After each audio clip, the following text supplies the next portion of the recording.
मध्य प्रदेश का क्रिकेट बड़ा पिछड़ा हुआ है, ना तो कभी अच्छे मैच मिलते हैं हम लोगों को, ना तो कोई अच्छे खिलाड़ी निकल पाते हैं। कमलनाथ जी तो यहाँ आईपीएल भी शुरू करना चाह रहे थे।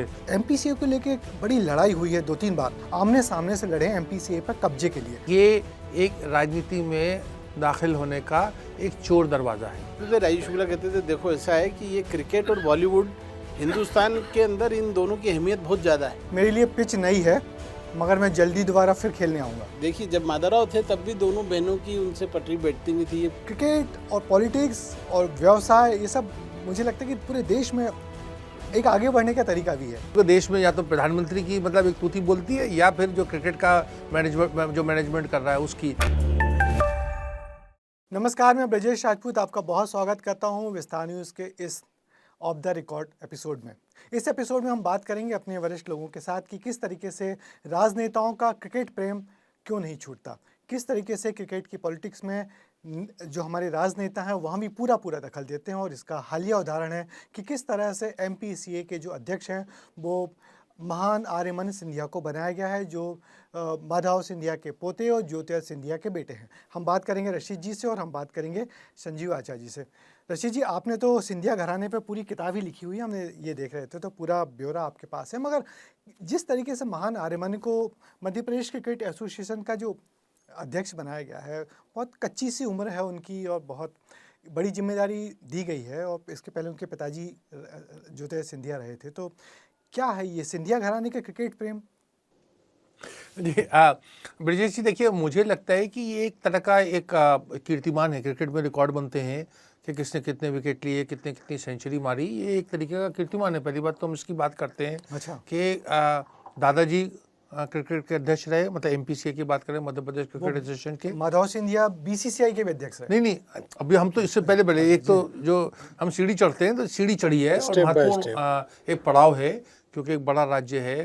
मध्य प्रदेश क्रिकेट एसोसिएशन के अध्यक्ष जो थे वो स्वर्गीय माधवराव सिंधिया जी रहे, फिर ज्योतिरादित्य सिंधिया जी भी रहे, और वो बड़ा विवाद संजीव बताएंगे इंदौर में क्या क्या उसमें गुल खिले थे। और उसके बाद अब ये तो तीसरी पीढ़ी, मतलब जैसे हम देखते हैं कि शेख अब्दुल्ला, फारूक अब्दुल्ला, उमर अब्दुल्ला, एक ही परिवार के 3 मुख्यमंत्री। गांधी परिवार की बात करते हैं तो प्रधानमंत्री होते हैं जवाहरलाल नेहरू, इंदिरा गांधी, राजीव गांधी। तो इस तरीके के कि कीर्तिमान है, महत्वपूर्ण पड़ाव है, उसकी हम आलोचना करें, विवेचना करें, वो एक अलग मुद्दा है। तो पहली बात मैं ये कहूँगा कि एक बड़ी बात एक हुई है, एक तरीके के सिंधिया परिवार के लिए एक उपलब्धि है। और इसका देखिए क्रिकेट का काम क्या होता है, क्रिकेट एसोसिएशन का, क्योंकि ये एक व्यवस्था का एक होती है कि इसको आप क्रिकेट का जो काम है मध्य प्रदेश में वो कैसे चल रहा है। अब उसमें कम उम्र में तो उसकी योग्यता का क्या आधार है, क्या वो रणजी ट्रॉफी खेले हैं या स्कूल कॉलेज में प्रतिनिधित्व किया है, उनकी प्रतिभा मतलब क्रिकेट की क्या है, या एडमिनिस्ट्रेशन की, या कोई डिग्री वगैरह हो। तो तमाम बहुत सारे उलझा हुआ मामला है। मोटे तौर पे ब्रजेश मुझे नज़र आता है कि ये एक राजनीति में दाखिल होने का एक चोर दरवाज़ा है। बहुत बड़ी बात है। तो राजनीति में दाखिल होने का चोर दरवाज़ा, वो भी एमपीसी, और एमपीसीए का जो दफ्तर है भोपाल में नहीं है। कहने को मध्य प्रदेश क्रिकेट एसोसिएशन है, मगर भोपाल में उसका दफ्तर नहीं, उसका दफ्तर इंदौर में है। क्योंकि इंदौर से हमारे मध्य प्रदेश में क्रिकेट इंदौर से ही शुरू हुआ है।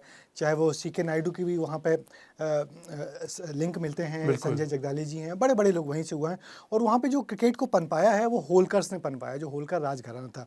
तो वहाँ जो एमपीसी के जो जितने वोटर हैं अधिकतर मराठी लोग हैं, होलकर के ज़माने से हैं। तो संजीव जी तो इंदौर के हैं। संजीव जी, हमने पीछे पलटेंगे तो हमने देखा कि एमपीसीए को लेके एक बड़ी लड़ाई हुई है 2-3 बार। कैलाश विजयवर्गीय और सिंधिया जी के तकरीबन 2 चुनाव उन दोनों ने आमने सामने से लड़े हैं एमपीसीए पर कब्जे के लिए। आपको कुछ याद है? हाँ वो याद है। उसके पहले मैं तो माधवराव जी के ज़माने से देख रहा हूँ। बल्कि आपने जैसा कहा इंदौर क्रिकेट के लिए इम्पोर्टेंट हमेशा से रहा, होलकर्स ने काफ़ी बढ़ाया। सीके नायडू के अलावा कैप्टन मुश्ताक अली बहुत बड़ा नाम थे। हाँ। और तब से लेकर के और फिर जगदाले परिवार ख़ास तौर पे, और संजय जगदाले जो अभी नेशनल कोच भी रहे, ये सब माधवराव सिंधिया जी ने जब क्रिकेट की राजनीति में कदम रखा, क्रिकेट की राजनीति में, तो वो फिर इंदौर के इन पुरोधाओं के संपर्क में आए। चूँकि मराठी, माधवराव सिंधिया मराठी हैं मूल रूप से, सतारा जिले के ये लोग हैं, तो वो मराठी बोलते थे। और ये सब जगदाले और बाकी कन्मड़ीकर, ये जो वहाँ जो क्रिकेट के अंदर थे उस समय, वो सारे लोग मराठी थे। और उसी में अभिलाष खांडेकर भी थे वहाँ फ्री प्रेस में उन दिनों, जो बाद में अभी MPCA तक आए। अब ये तमाम लोग उस समय माधवराव सिंधिया ने जो राजनीति में पकड़ करी क्रिकेट की, और उसके बाद उनके जाने के बाद ज्योतिरादित्य सिंधिया जब पहली बार आए बने, आप ये देखें कि कैलाश विजयवर्गीय उस समय बीजेपी के बड़े कद्दावर नेता थे, मंत्री थे यहाँ पे, मंत्री थे, और नंबर 2 की नंबर हैसियत दो वो की हमेशा हैसियत, रहे, बिल्कुल, बिल्कुल। और उनका दबदबा था। और इंदौर उनका शहर, मतलब मैं ये कहूँ कैलाश जी का बस नाम ही काफ़ी है इंदौर में। हाँ, और मुझे याद है कि दोनों बार इतना ज़बरदस्त, मतलब चूंकि उसमें सरकार के भी कुछ उसमें रिप्रेजेंटेटिव होते हैं जो वोटिंग, जिनको पावर है, तमाम तरह का प्रेशर था शिवराज सिंह चौहान। और बल्कि ये बात मुझे पता है कि जब दूसरी बार लड़े थे और बहुत संघर्ष हुआ था, तो अरुण जेटली, जो कि सिंधिया परिवार के बड़े क्लोज रहे, अरुण जेटली माधवराव जी के बड़े दोस्तों में से रहे, अरुण जेटली जी ने, मेरी जानकारी में है कि कैलाश विजयवर्गीय को फ़ोन करके कहा था कि आप मत लड़िए, आप ज्योतिरादित्य को बनने दीजिए। और शिवराज सिंह चौहान को भी फ़ोन किया था, और उन्होंने मैनेज किया और किसी तरह से ज्योतिरादित्य सिंधिया को जितवाया था। जब ज्योतिरादित्य सिंधिया बन गए और उनको ये लगा कि कैलाश विजयवर्गीय के बगैर फिर भी पत्ता नहीं हिल पाएगा, क्योंकि इंदौर में उनकी तगड़ी पकड़ है और पूरे मध्य प्रदेश में है, तो इसीलिए वो तब से लेकर के धीरे धीरे करके, अब जब चूंकि वो बीजेपी में आ गए, हाँ, अब तो बीजेपी में अगर सपोर्ट हाँ, करनी तो था, अब तो उनके सहज हो गए।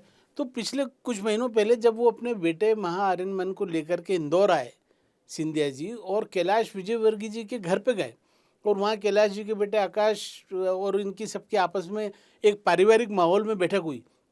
बड़ी चर्चाएं चली कि साहब हो सकता है शिवराज सिंह चौहान को हटाने, इस तरह की कुछ उसमें कोई राजनीति में लगे हों, लेकिन दरअसल वो गए थे कि महाआर्यमन को मैं क्रिकेट की राजनीति में लाना चाहता हूँ, प्रशासक बनाना चाहता हूँ मध्य प्रदेश का, और कैलाश विजयवर्गीय की मदद इसमें ज़रूरी थी।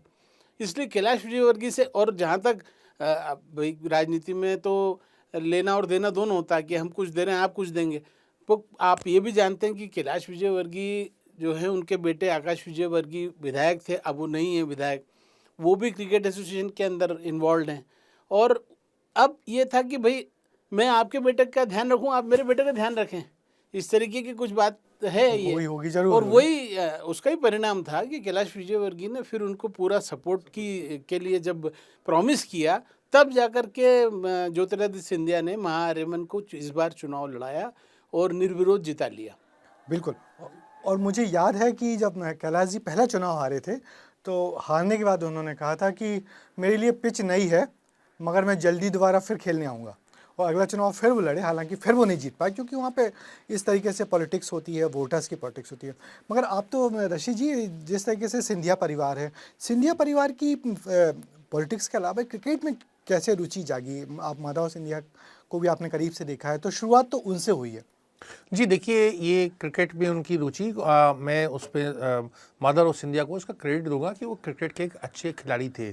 क्रिकेट में उनकी जेन्युइनली रुचि थी। क्रिकेट को उन्होंने केवल राजनीति में आगे बढ़ने का या अपनी लोकप्रियता बढ़ाने का एक साधन नहीं बनाया, और उनको लोगों ने बहुत ज़्यादा आग्रह किया गया कि वो क्रिकेट में आए। जैसे संजीव जिन लोगों का जिक्र कर रहे थे, बड़े देखिए क्रिकेट के लोगों का काम तो ये होता है, और सारी ये हम अगर खेल के जितने भी फेडरेशंस हों देश में, वो बड़ा राजनीति से मतलब प्रेरित मामला होता है। तो उसमें क्यों राजनेताओं को लाया जाता है, उसकी बड़ी वजह ये होती है कि वो उलझी हुई गुत्थियाँ मतलब सुलझा लेते हैं। चाहे वो फंडिंग का मामला हो, चाहे वो परमिशन का मामला हो, चाहे वो लोकल एडमिनिस्ट्रेशन मतलब कलेक्टर, एसपी, इसको मैनेज का काम करना हो, परमिशन लेनी हो, कुछ जैसे बेंगलोर में हुआ, कुछ अनहोनी खूता हो जाए उसकी भी लीप अप होती है, जैसे डीके शिव कुमार ने वहाँ, तो ये तमाम बड़ा एक लंबा एक इसका इतिहास रहता है, तो उसमें हुआ। लेकिन मुझे लगता है कि माधवराव एक अच्छी नीयत से आए थे, अच्छे खिलाड़ी भी थे, वो अच्छे खिलाड़ी भी थे, क्रिकेट में उनकी जेन्युइन रुचि, क्रिकेट के लिए कुछ करना चाहते थे। और उस समय ब्रजेश देखिए जो 1980s वगैरह का मामला था, उस समय का जो था बहुत सारी होती, फॉरेन एक्सचेंज की प्रॉब्लम होती थी, लोग टीमें बाहर को लाने की दिक्कतें होती थी, साधनों की बहुत समस्या थी। तो उनका एक अपना, मुझे याद है जब रिलायंस वर्ल्ड कप हुआ था, उसमें उस समय माधवराव सिंधिया जो थे वो BCCI के प्रेसिडेंट थे, तो और राजीव गांधी प्रधानमंत्री थे, तो खटाखट मतलब वो एक फर्स्ट नेम बेसिस पे फ़ोन किया और सारी चीज़ें हो जाए। उस समय भी बड़ा इस तरीके का मतलब वो कंट्रोल था, गवर्नमेंट कंट्रोल, ब्यूरोक्रेटिक कंट्रोल बहुत था, ये आर्थिक उदारवाद नहीं था, तो इससे उनको फ़ायदा हुआ। लेकिन उसके बाद में क्या हुआ है कि राजनीति में आने के लिए देखिए, इस समय आप देखिए एक वंशवाद का मामला है, और नरेंद्र मोदी जी जो प्रधानमंत्री हैं बड़ी चीज़ें कहते रहते हैं, वंशवाद के खिलाफ भी बोलते हैं, लेकिन वंशवाद की भाजपा में कोई कमी नहीं है, बल्कि अगर आप मध्य प्रदेश में गिनेंगे, चेहरे गिनेंगे, तो हो सकता है भाजपा के वंशवाद के ज़्यादा चेहरे हों। और ओवरऑल हम देख रहे हैं कि जो पूरे देश में जो क्रिकेट का जो सेटअप है, उसमें अधिकतर राज्यों में सब जगह पे कहीं ना कहीं नेता या नेता पुत्र फिट बैठे हुए हैं। जैसे हम हिमाचल प्रदेश की बात करें तो वहाँ अनुराग ठाकुर हैं, उनके पिताजी मुख्यमंत्री थे, अनुराग ठाकुर वहाँ पे हैं। नीचे आते हैं, गुजरात में आते हैं तो यहाँ पे अमित शाह के बेटे जय शाह हैं। फिर मध्य प्रदेश वो तो आते बहुत हैं। दूर तक गए, हाँ, इंटरनेशनल क्रिकेट में हो गए। हाँ, इंटरनेशनल क्रिकेट में हो गया। यहाँ मध्य प्रदेश आते हैं तो सिंधिया जी के बेटे हैं। लालू यादव ने बीच में हाथ आजमाए थे क्रिकेट में, क्योंकि उनका बेटा तेजस्वी क्रिकेट का अच्छा खिलाड़ी था, उसको भी खिलाना चाहते थे। तो कुल मिला के जो पॉलिटिक्स है, जो पॉलिटिशियन है, वो इसमें ज़्यादा इंटरेस्ट लेते हैं। और राजीव शुक्ला भी हैं आपके, तो शुक्ला जी से बड़े करीब के संबंध। राजीव शुक्ला जी की एंट्री कैसे हुई क्रिकेट में? राजीव शुक्ला मेरे संपादक रहे और बहुत वर्षों तक मैंने उनके साथ में पत्रकारिता भी की। और ये आपने इंटरेस्टिंग सवाल पूछा, और ये मेरे सामने की घटना है। उन दिनों उत्तर प्रदेश क्रिकेट एसोसिएशन में ज्योति वाजपेयी थे, उनके माध्यम से राजीव शुक्ला ने भी इंटरेस्ट, बल्कि मैंने पूछा भी, बड़े मजाक करते थे। राजीव शुक्ला कहते थे, देखो ऐसा है कि ये क्रिकेट और बॉलीवुड, हिंदुस्तान के अंदर इन दोनों की अहमियत बहुत ज़्यादा है। किसी भी व्यक्ति को अगर टॉप पे पहुंचना है तो उनको इन दोनों, और ये अमर सिंह ने भी ट्राई किया उसी तरीके से। राजीव शुक्ला वहाँ से आए थे और गौर हरी सिंघानिया ने उनको नॉमिनेट करवाया था। चूँकि माधवराव सिंधिया से भी राजीव शुक्ला बहुत करीबी थे, तो फिर उन्होंने इनको बीसीसीआई में आगे बढ़ाने में मदद करी थी। और आज देखिए राजीव शुक्ला वहाँ से चलते चलते जो हैं बीसीसीआई के इस समय कार्यवाहक अध्यक्ष हैं और आईपीएल के चेयरमैन भी रहे। और ये क्रिकेट में आपने जो बोला ना, ये तो शरद पवार, देखिए शरद पवार आप भूल गए, वो बहुत बड़ा नाम था। शरद पवार जब इसमें कूदे, चूँकि शरद पवार राजनीति में भी उनके बारे में चर्चाएं, अफवाहें सब चलती रहती हैं, बहुत बड़े आदमी हैं, बहुत अमीर हैं, और वो बीसीसीआई में भी जब घुसे और बीसीसीआई से वो आगे निकल गए थे, आईसीसीआई के भी चेयरमैन बन गए थे। तो मुझे सजीव याद है कि जिस दिन शरद पवार जो ये क्रिकेट में आए और बीसीसीआई के अध्यक्ष बने, तो एक कांग्रेस के एक नेता ने मुझसे कहा, उन्होंने कहा, उस समय कांग्रेस में थे शरद पवार, उन्होंने कहा देखिए अब शरद पवार ने, इसका मतलब प्रधानमंत्री बनने की जो उनकी चाह, जो इच्छा थी, उसको त्याग दिया है। अब वो सेकंड मोस्ट इम्पोर्टेंट काम में लग गए कि सब क्रिकेट के हेड हो जाए, क्योंकि देश में या तो प्रधानमंत्री की मतलब एक तूती बोलती है, या फिर जो क्रिकेट का मैनेजमेंट कर रहा है उसकी। तो उन्होंने कहा कि पवार ने समझ लिया कि अब प्रधानमंत्री पद तो मिलने से रहा, तो कम से कम चलो क्रिकेट में ही अपनी साख मतलब जमाएं और अपना नाम पैदा करें। अभी आपने जिक्र किया था जो रिलायंस कप का, तो रिलायंस का पूरा नाम Reliance cricket Wills World Cup था। हाँ। तो उसमें जब रिलायंस पहली बार स्पॉन्सर बना था, और जो बातें थी वो ऐसी थी कि आपको फोटो याद होगी, जब फाइनल हुआ था तो प्रधानमंत्री राजीव गांधी खुद देखने आए थे स्टेडियम में, और एक चेयर रखी हुई थी, उसके बगल बीच में ऐसी टेबल थी, वहाँ पे कप रखा हुआ था, रिलायंस कप। एक तरफ प्रधानमंत्री राजीव गांधी बैठे हुए थे और एक तरफ अंबानी, धीरूभाई अंबानी बैठे हुए थे। तो धीरूभाई अंबानी ने तब स्पॉन्सर आसानी से क्रिकेट को मिलते नहीं थे।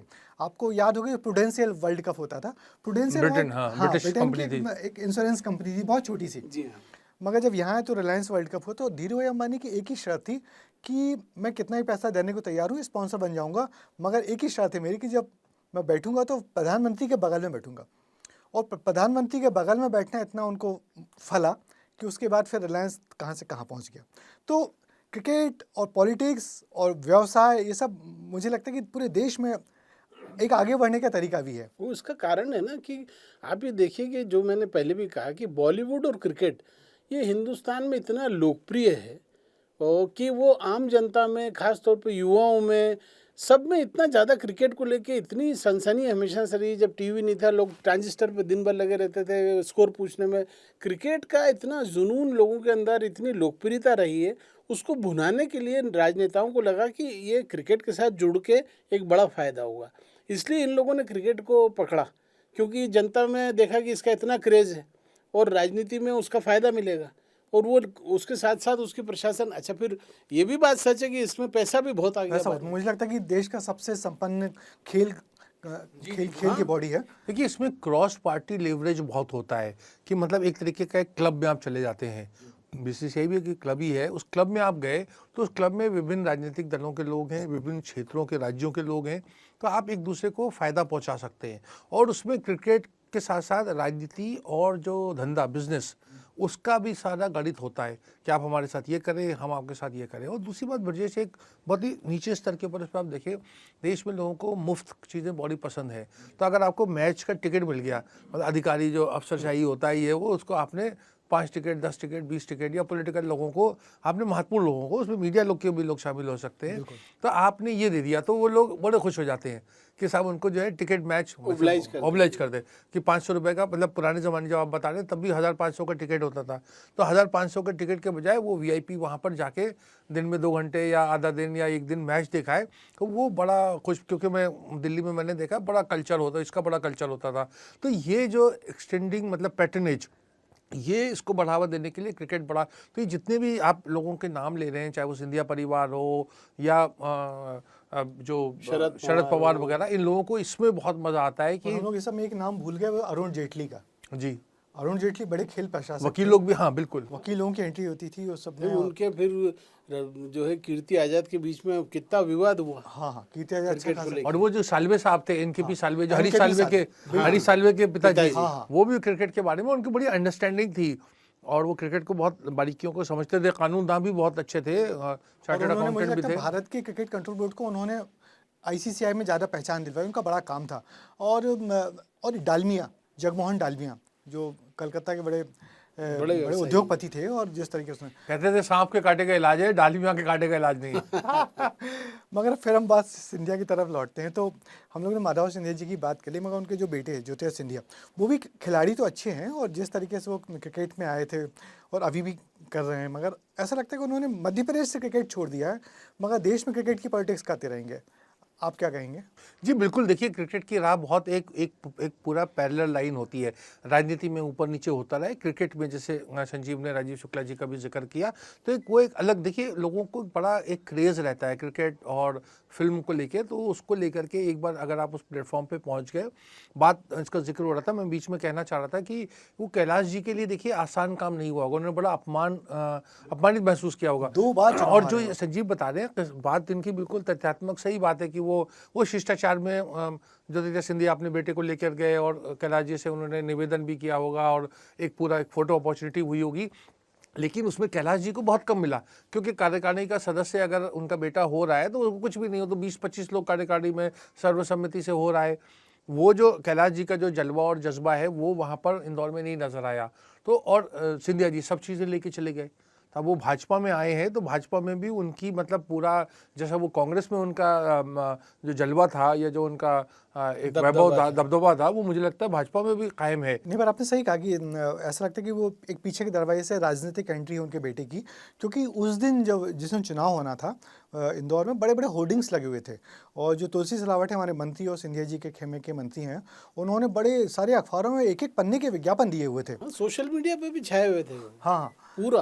तो हम लोग उसमें एक बिंदु भूल रहे हैं, वो जो महान आर्यन का आना, वो एक सिंधिया परिवार के अंदर भी एक मतलब हो सकता है खटास पैदा करे, क्योंकि आप देखें, स्मरण करें कि यशोधरा राजे सिंधिया जो ज्योतिरादित्य की बुआ हैं, उनका बेटा जो है अक्षय बंसाली, जो वो पहले RJ वगैरह थे, रेडियो जॉकी थे, अमेरिका में रहते, कई बार उन्होंने आकर के यहाँ शिवपुरी में संभावनाएं तलाशी, ज़मीन, राजनीतिक ज़मीन कि हम चुनाव लड़ें या कुछ ऐसा हुआ नहीं, लेकिन अब मुझे लगता है कि महान आर्यन के बाद में वो दरवाज़ा बंद हो जाता है। तो वो तो खेल मंत्री भी रही हैं। वो खेल मंत्री थे, उनका भी कोई आज कहाँ है भाई? वो तो देखिए, आपने सिंधिया परिवार के अंदरूनी राजनीति का कुरेदा है, तो मैं उसमें मैं ये बोल सकता हूँ कि इसमें देखिए, जब माधवराव थे तब भी दोनों बहनों की उनसे पटरी बैठती नहीं थी, ये जग जाहिर, क्योंकि दोनों बहनें अपनी माँ के साथ भाजपा की राजनीति करती थी, वो कांग्रेस की, और अपनी माँ के साथ रहती थी वो। हाँ, और अब भी जब ये भाजपा में आए तो आप ये देखिए कि जब से ज्योतिरादित्य सिंधिया का भाजपा में उभार हुआ है, तब से आप देखिए कि वसुंधरा राजे धीरे धीरे नेपथ्य की ओर जा रही हैं। तो ये बोला जा रहा है कि भारतीय जनता पार्टी में कि भाई वो एक ही सिंधिया रहेगा एक समय में। अब इनकी भी आपने जैसे महारेमन की बात करी, तो आप ये देखिए ना, उसको राजनीति में ये तो देखिए जाहिर है कि आगे पीछे लाना ही। और अब तो नरेंद्र मोदी जी ने खुद कह दिया पार्लियामेंट, आपको ध्यान होगा, परिवारवाद पे जब ये बात बार बार हुई तो उन्होंने खुद कह दिया कि मेरा परिवारवाद की परिभाषा आप लोग समझ लें, राजनाथ सिंह का बेटा या अनुराग या ये से परिवारवाद का मेरा आशय नहीं है, और मेरा आशय उनसे है जो पूरी की पूरी पार्टी जिनकी खुद की है, वो खुद ही अध्यक्ष होते हैं, या उनका बेटा होगा, या उनकी बहू, या उनका परिवार, वो सब उनका इशारा समाजवादी पार्टी और आरजेडी की तरफ नेहरू परिवार और ये स्टालिन, इन सब पे था। तो वो क्लियर कर चुके हैं, मतलब उन्होंने एक तरह से अब ये सिद्धांत। हाँ देखिए ब्रजेश, सैद्धांतिक बात संजीव कह रहे हो, बिल्कुल सही बात है, लेकिन मैं उसको मानवीय दृष्टिकोण से देखता हूँ और वहाँ मैं देखता हूँ कि बड़ी तकलीफ होती है। एक घटना बताता हूँ कि ग्वालियर में एक शादी होती है, यशोधर जी के बेटे की मान लीजिए शादी हो रही है, और वो जो महल है, महल के अंदर शादी होनी थी, जाड़े का समय था, शाम को पता नहीं किसने, हमें नहीं पता, संजीव को हो सकता पता हो, किसी ने पानी खोल दिया, आपको नहीं पता, मुझे जो हो घास सकता का पूरा वो पानी हो गया। अब शाम को शादी में कैसे लॉन सब गीला हो गया, शादी कैसे हो सकती है? तो फिर उसको सेबोटाइज करा के होटल में शिफ्ट किया गया, और होटल में वो वैसा चीज़ें वैभव नहीं था जो ये जयविलास पैलेस में होता। तो उसकी वजह से जो है वो वहाँ से, अभी किसने किया आज तक पता नहीं, संजीव पता कर सकते हैं, लेकिन इस तरह की भी, तो इसको आप मानवीय दृष्टिकोण से देखिए। जो ये राजनीति में इन्होंने कह दिया कि सैद्धांतिक रूप से कि आए तो आए, कोई फर्क नहीं पड़ता, पार्टी पे कब्जा ना करे या पार्टी उसकी ना हो, लेकिन जो लोग ग्वालियर, अब मैंने ये सब इसलिए बोला से गुजरते हैं, नहीं, मैं उसको इसलिए कह रहा था कि भाई आप ये देखें, ग्वालियर से ही नरेंद्र सिंह तोमर भी राजनीति करते हैं, उनके बेटे को वो लाना चाहते थे, वो विवादों में फंस गए, और वहीं नरोत्तम मिश्रा आए तो उनके भी बेटे राजनीति में आने लगे, प्रभात झा नहीं रहे, गुजर गए बेचारे, उनके वो भी अपने बेटे को लाना चाह रहे थे, घर भी किसी को, और पूरी जिंदगी महल के खिलाफ लड़े। तो अब मैं ये कह रहा हूँ कि ये सेकंड लाइन ऑफ लीडरशिप जो इनके परिवार से बच्चे आने हैं, वो उसको लाने के लिए रास्ता तो बनाना पड़ेगा। तो ये आपने बिल्कुल रशीद बिल्कुल सही कहा कि ये चोर दरवाजे से एंट्री का मास्टर स्ट्रोक है। हाँ, कि कहीं से भाई आप महाआर्यमन को लेके कहाँ से आए, और महाआर्यमन की उम्र अभी बहुत कम है, बहुत, और दून स्कूल में पढ़े हुए हैं, कैम्ब्रिज से उन्होंने एमबीए किया हुआ है। हाँ, वो अरुण जेटली के ऑफिस में वकालत सीख रहे थे। अच्छा, ये आपने नई बात बताई। हाँ, तो लॉ भी किया हुआ उन्होंने, लॉ किया है। देखिए एक चीज़ और मैं इसी जो बात कह रहे हैं कि बड़ा प्रेशर भी होता है। फिर मैं कहूँगा आप इसको हर चीज़ों को आप मानवीय दृष्टिकोण से देखें। देखिए क्या होता है, जब बाप दादा पूरा परिवार इतना मतलब बड़ा नाम उनका होता है, मतलब देश में जैसे बच्चा बच्चा जानता है, बड़ा मुश्किल होता है उनके लिए कि एक लॉ फर्म में जो है वो एक वकालत करें और एक अच्छा पैसा भी मिले, लेकिन वो पर्याप्त नहीं होता, तो कुछ बड़ा करके दिखाना होता है। उन्होंने ग्वालियर में किसानों के लिए एक स्टार्टअप भी चलाया था, वो इसके लिए बड़ी चर्चा में आए थे कि एक स्टार्टअप चलाया था। कुछ दिन तक उन्होंने अपने पिताजी की कंस्टिट्यूंसी में लगातार जाके स्पोर्ट्स को बढ़ावा दिया था, रोज़ वे वॉक करने निकल जाते थे, जैसे यहाँ दूध की डेयरी चल रही थी भोपाल में, हाँ ऐसी कुछ।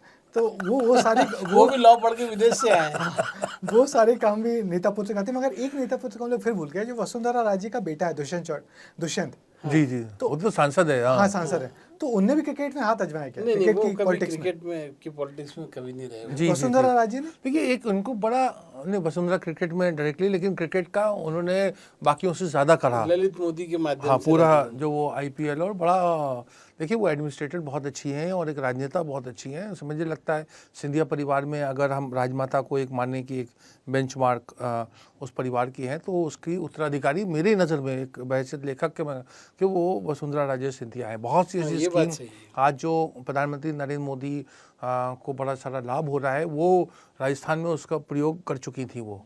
ओह, और अभी तो फिर उनकी माने लगातार जो बैठ के मुलाकातें हो रही हैं, तो अब चल तो रहा है कि उनको कुछ ना कुछ बड़ी जिम्मेदारी मिलने वाली है। उनकी नरेंद्र मोदी जी से मुलाकात हुई थी, कुछ और आरएसएस के नेता और मोहन भागवत से भी हाल में मिली हैं, तो लगता है कि जल्द देर सवेर उनका भी कुछ बड़ी जिम्मेदारी या बड़ा पद उनको मिलने वाला है। वो उसका कारण भी है कि राजस्थान में अब चूंकि क्रिकेट की हम चर्चा कर रहे हैं उससे हटके है, लेकिन चूंकि जुड़ी हुई बात वसुंधरा की करी, तो वो ये तो है कि वहाँ जिसको मुख्यमंत्री बनाया वो इतने सफल साबित नहीं हो रहे हैं। वसुंधरा राजे बहुत सफल मुख्यमंत्री रही हैं, तो मुख्यमंत्री तो वसुंधरा जी ने कि वो उन्होंने जो वहाँ पे जितने डिसीजंस लिए, उनका जो लाभ था वो कहीं ना कहीं उसको वही नीति और योजनाएं जो है राष्ट्रीय स्तर पर चल रही हैं भाजपा की।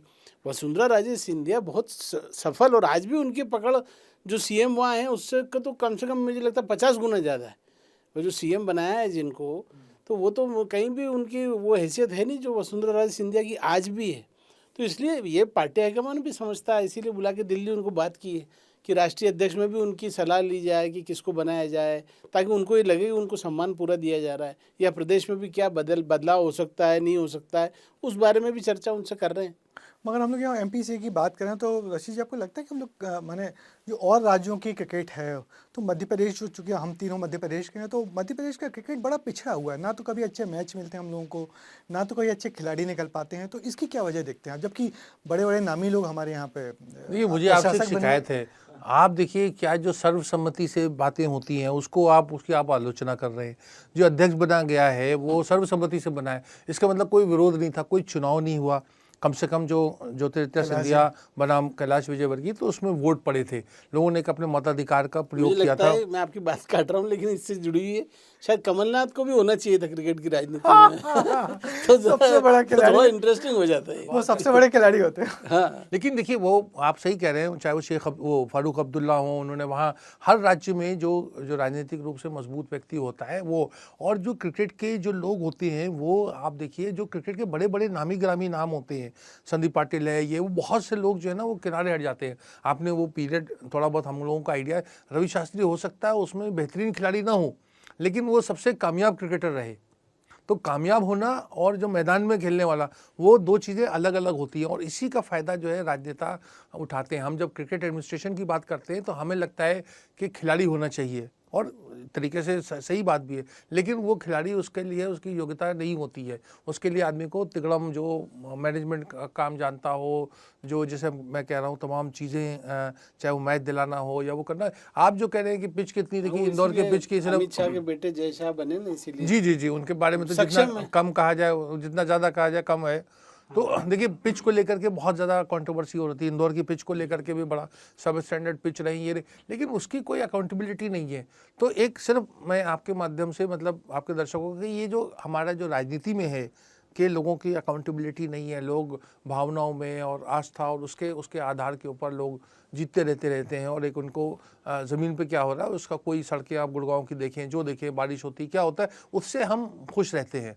हम असल में खुद ज़्यादा बदलाव नहीं चाहते हैं। तो वही वाली हाल हमारे यहाँ क्रिकेट एडमिनिस्ट्रेशन की भी है। क्रिकेट को राजनीति के अपने हितों को साधने के लिए क्रिकेट का उपयोग कर रहे हैं ये। आपने जो सवाल उठाया कि मध्य प्रदेश से क्यों नहीं कोई निकलता है, इतने बड़े बड़े लोग रहे हैं ये लोग, तो मैं इस पर यही कहूँगा कि सीधे सीधे इसके लिए सिंधिया परिवार ही जिम्मेदार है।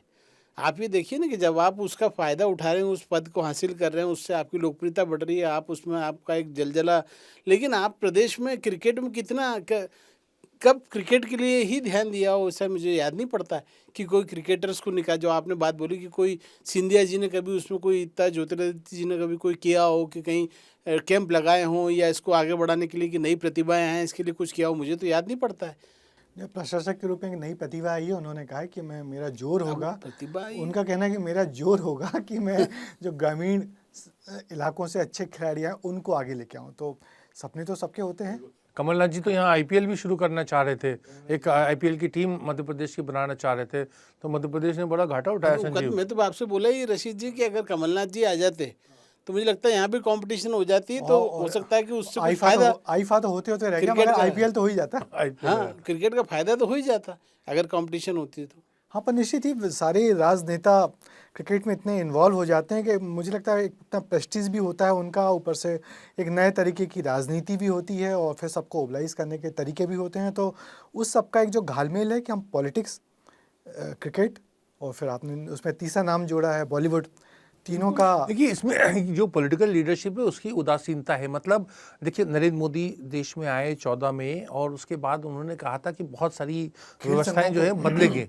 व्यवस्था बदलने का मामले में ये भी चीज़ आती है, खेल की भी बात आती है, खेल जगह, लेकिन वो नहीं, वही ताना बाना, वही मतलब जो सीढ़ियाँ चढ़ने का तरीका, वही लोग, वो सब आते रहते हैं। तो हम, यही मैं कह रहा हूँ कि जितना, मतलब जैसे एक अंग्रेजी की कहावत भी है, the more we try to change the same we are, मतलब हम वही के वही ढाक के तीन पात, और क्रिकेट एडमिनिस्ट्रेशन में साफ नज़र आता है। तो वो एक ज़रूर युग बदल गया कि कांग्रेस युग और यूपीए युग वो ख़त्म हो गया, गांधी परिवार का युग ख़त्म हो गया, लेकिन जो मोदी युग में भी वही वही वही बात है कि परिवारवाद और जो संपन्न लोग हैं वो आगे बढ़ चढ़ रहे हैं। मुझे लगता है कि क्रिकेट से राजनीतिज्ञों को दूर रखना चाहिए, ये मेरी निजी राय भी है और देश के बहुत लोगों की भी राय है, मैं पढ़ता रहता हूँ लगातार, क्योंकि इसमें राजनीति होने से और राजनीतिज्ञों के शामिल होने से इस खेल का कितना फ़ायदा हो रहा है, नुकसान हो रहा है, ये सभी देख रहे हैं इसमें। रंगनाथ आयोग, इसीलिए जस्टिस रंगनाथ ने उसके ऊपर जो कहा, तो उसमें तो कई लोगों को नहीं होना चाहिए था, उन्होंने तो एक टाइम लिमिट फिक्स करी कि इससे ज़्यादा साल तक कोई पॉलिटिशियन या कोई भी व्यक्ति नहीं रहेगा, फिर भी उसके खिलाफ कर ही रहे हैं हाँ, ये नहीं लोग। तो पॉलिटिशियन नहीं होता, उसका बेटा आ जाता है। तो लोग मर्यादा रास्ते का तो कोई हाँ, वो नहीं है, कॉन्सेप्ट नहीं लोग है। रास्ते तो ढूंढ ही लेते हैं, मगर बड़ी बात वही कि पूरे देश में कई दफ़ा ये बात उठती है कि खेल संघों की से पॉलिटिक्स को दूर रखना चाहिए, मगर फिर वही ढाके तीन पात। और खेल संघों को, इन संघ के नाम पे जो कुछ होता है, वो जो पॉलिटिक्स होती है, वो जो कोऑपरेटिव सोसाइटी होती है, उसमें किसी नए आदमी की एंट्री होती नहीं। चुनते वही लोग हैं जो पहले से होते हैं और आपस में ही चुनते रहते हैं किसी नए ग्लैमर, लोग। मनी और नेटवर्किंग, हाँ, तो पूरा इसका हो गया पूरा खेल ये। उसी का खेल है। मगर हम लोग उम्मीद कर सकते हैं कि अब जो एमपीसीए में जो बदलाव, एक युवा व्यक्ति आया हुआ है, तो कुछ बदलाव होगा। अदरवाइज़ तो फिर हम लोग मध्य प्रदेश में क्रिकेट के क्या हाल है वो देख रहे हैं। तो चलिए, इस बहाने हम लोग ने एमपीसीए में नए अध्यक्ष आने के बहाने क्रिकेट पे बात की, पॉलिटिक्स पे बात की, और बॉलीवुड पे भी थोड़ी बहुत तो बात कर ही ली। हाँ, we wish him best luck. Okay sir, we wish you best luck. और तो चलिए, मुझे दीजिए इजाज़त। अगली दफ़ा फिर किसी अच्छी चर्चा पे यूं ही राजनीतिक किस्से कहानी आपको सुनाएंगे। नमस्कार।